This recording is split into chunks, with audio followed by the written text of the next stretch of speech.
Thanks, Jake. Whose idea was it to try to go big and bring everyone home at once instead of going for a simpler one-for-one type deal, and why? That's a great question, which I don't feel entirely comfortable answering because this was an organic process involving a lot of people across our government. But what I will say is this: the president sat us down on a regular basis over the course of the detentions of Paul, Evan, and Alsu, and really pushed us to think about what configuration would actually work to make this happen. And it was through an iterative process of back and forth with various of the allies I mentioned, with engagements with our Russian counterparts, where we were making proposals, getting responses, that this all came together. And so I would say that if you had not had Joe Biden sitting in the Oval Office, I don't think this would have happened. But as I said in my remarks, there were a lot of other people who played a central role in building out the pieces of this and then executing on that. And the execution phase of this, to get this level of coordination together, to have those planes all land on the tarmac at the same time from multiple different countries with so many different individuals coming from Russia and going back to Russia, really extraordinary.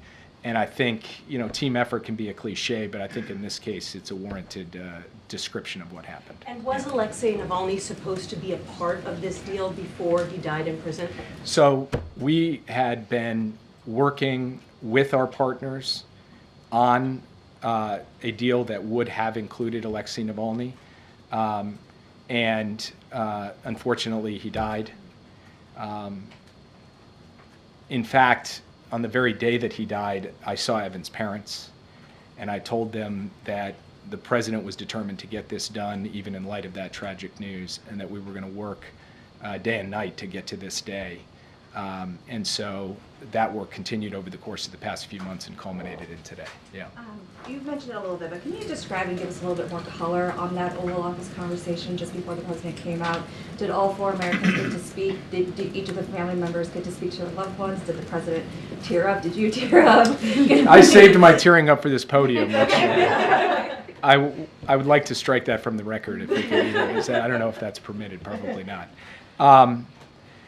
So the president invited the family members in at the moment that we received the word from the tarmac in Ankara that the exchange was complete. And he was able to give them the news directly that the exchange was in fact complete.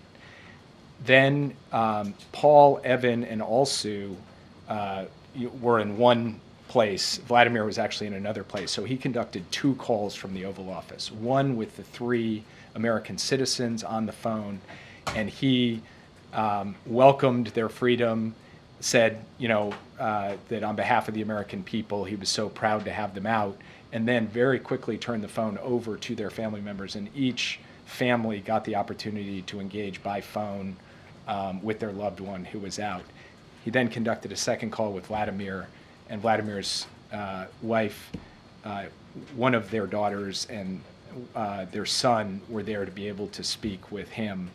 And the president and he also got to reminisce on the fact that they were both pallbearers together at John McCain's John McCain's funeral. And so it was a kind of extraordinary personal exchange in the Oval Office. And the family members were both overwhelmed, of course, by the events of the day and also standing there in the presence of the U.S. president at the Resolute desk. So it was quite a moment. And can you talk about how the administration tries to make sure this doesn't incentivize more arrests of innocent Americans, beyond what the president said, advising people not to go abroad in certain places, especially because you're looking at this inherent imbalance between releasing or between securing the release of innocent Americans in exchange for rightfully convicted criminals, including a murder? Look, it's a fair question. It's a question that we grapple with every time that we look at the hard decisions involved in one of these exchanges. It is difficult to send back a convicted criminal to secure the release of an innocent American. And yet, sometimes the choice is between doing that and consigning that person basically to live out their days in prison in a hostile foreign country or in the hands of a hostile power. So from our perspective, We have assessed and analyzed that risk, and we have judged that the benefit of reuniting Americans, of bringing people home, and also of vindicating the idea that the American president and the American government are going to do what it takes to protect and secure the release of innocent Americans, that benefit outweighs the risk, and that's how we have proceeded. I would point out, in addition to that, that in periods of time when the U.S. government didn't tend to do prisoner exchanges, Americans were unjustly detained and held hostage overseas. In periods where we did, Americans were unjustly detained and held hostage overseas.